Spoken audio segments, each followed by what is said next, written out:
Hello and welcome to maths for me. इस video में हम लोग शो करेंगे कि कैसे सरकमफेरेंस फाइंड आउट किया जा सकता है सर्कुलर ऑब्जेक्ट्स जो हमारे आसपास हैं उसके। तो यहाँ पर आप देख सकते हैं ये एक बाउल है, ये सर्कुलर फॉर्म में है, बैंगल भी सर्कुलर फॉर्म में होता है और ये कैप है किसी बॉटल का, वो भी सर्कुलर फॉर्म में है। तो इन सब का सरकमफेरेंस कैसे निकालेंगे? सरकमफेरेंस क्या होता है? जो भी सर्कुलर ऑब्जेक्ट है उसके बाउंड्री के लेंथ को हम लोग क्या बोलते हैं? सरकमफेरेंस बोलते हैं। तो यहाँ पर हम लोग क्या देखेंगे कि हर बार जो डायमीटर होगा, डायमीटर किसको बोला जाता है किसी भी सर्कल में? सरकमफेरेंस के वन एंड से दूसरे एंड में सबसे सबसे लॉन्गेस्ट डिस्टेंस को हम लोग क्या बोलते हैं? डायमीटर बोलते हैं। मतलब इस केस में यहाँ पर डायमीटर क्या होगा? बैंगल के केस में उसके सेंटर से पास होने वाला लाइन सेगमेंट। उसी तरह यहाँ पर भी इस बॉटल कैप में इसके सेंटर से पास होने वाला लाइन सेगमेंट जो सरकमफेरेंस के दोनों एंड में टच करे। यहाँ पर हम लोग एक रिलेशन देखेंगे कि जो सरकमफेरेंस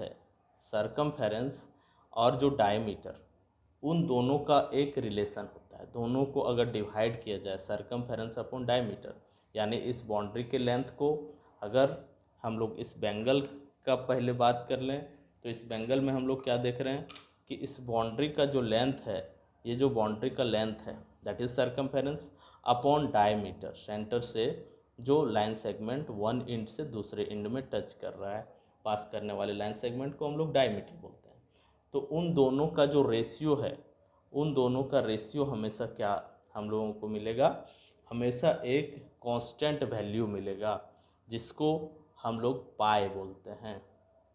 करके यहाँ पर सरकमफेरेंस और डायमीटर का रिलेशन लेंगे अलग अलग फिगर्स में, सर्कल नंबर अलग अलग सर्कल्स में। सर्कल नंबर 1 में देखते हैं।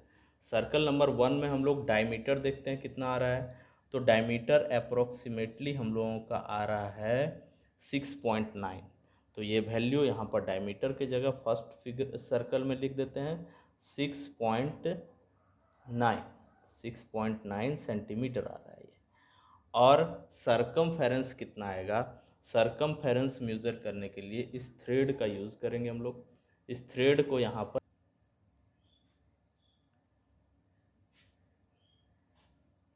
पर देख सकते हैं, ये एग्जैक्ट मेजरमेंट आ रहा है इस थ्रेड से। ये एग्जैक्ट मेजरमेंट सरकमफेरेंस आ रहा है, पूरा राउंड बाउंड्री का लेंथ आ गया है। अब ये बाउंड्री का लेंथ लेने के बाद जिस थ्रेड से हम लोग उसके बाउंड्री के लेंथ को मेज़र किए हैं उसका मेज़रमेंट हम लोग फाइंड आउट कर लेते हैं। तो वो मेज़रमेंट कितना आ रहा है? वो मेज़रमेंट आ रहा है हम लोगों का इसको अगर स्ट्रेट कर दें, स्केल में लगाएं, तो ये वैल्यू आता है हम लोग का 21.8। तो 21.8 हम लोगों का हो गया सरकमफेरेंस फर्स्ट सर्कल का, 21.8 सेंटीमीटर। उसका भी सरकमफेरेंस और डायमीटर मेज़र कर लेते हैं। पहले डायमीटर मेज़र कर लेते हैं। ये वैल्यूज़ एग्जैक्ट वैल्यूज़ नहीं है, अप्रॉक्स वैल्यूज़ है। तो क्योंकि 3.1427/2 पाई का वैल्यू कैलकुलेट होके आता है। सरकमफेरेंस बाय डायमीटर हम लोग देखेंगे कि हर बार एक इक्वल वैल्यूज़ आ रहा है, दैट इज़ 22/7 और 3.14, जिसको हम लोग पाई बोलते हैं। तो यहाँ पर हम लोग देख रहे हैं कि ये मेज़रमेंट कितना आ रहा है। ये बाउल का जो सेंटर से पास होने वाला लाइन सेगमेंट है, सबसे लॉन्गेस्ट कोड, उसका मेज़रमेंट आ रहा है 8.9 सेंटीमीटर। तो यहाँ पर सेकेंड ऑब्जेक्ट हम लोगों का ये बाउल है, इसका क्या आ रहा है? लेंथ 8.9 सेंटीमीटर डायमीटर आ रहा है। तो 8.9 सेंटीमीटर यहाँ पर डायमीटर हो गया। अब इसके बाउंड्री का लेंथ निकालना, यानी सरकमफेरेंस हम लोगों को फाइंड आउट करना है।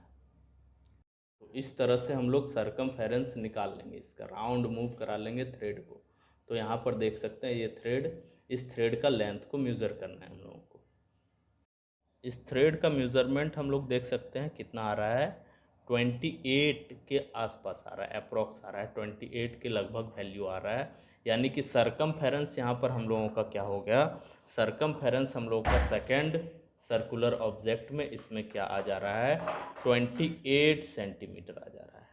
28 सेंटीमीटर सेकेंड सर्कुलर ऑब्जेक्ट में हम लोगों का सरकमफेरेंस आ रहा है। अब हम लोग थर्ड सर्कुलर ऑब्जेक्ट, यहाँ पर ये जो बॉटल कैप है उसको देखेंगे। उसका डायमीटर पहले देखते हैं, डायमीटर का वैल्यू कितना आ रहा है। डायमीटर का वैल्यू आ जा रहा है 5.5 सेंटीमीटर। तो 5.5 सेंटीमीटर डायमीटर के प्लेस में लिख देते हैं हम लोग 5.5 सेंटीमीटर। और अगर इसका सरकमफेरेंस हम लोग मेज़र करना चाहें तो सरकमफेरेंस ये इतना वैल्यू आता है, सरकमफेरेंस इतना वैल्यू आता है। इसको हम लोग इस थ्रेड के लेंथ को मेज़र कर लेते हैं। तो इस थ्रेड का मेज़रमेंट हम लोग देख सकते हैं, ये वैल्यू आ रहा है 17.2 समथिंग या 17.3 के अप्रॉक्स आ रहा है ये वैल्यू। तो 17.3 यहाँ पर हम लोगों का सरकमफेरेंस हो जाएगा थर्ड सर्कुलर ऑब्जेक्ट का 17.3 सेंटीमीटर। अब हम लोगों को क्या करना है, एक एक करके इन वैल्यूज़ को डिवाइड करना है।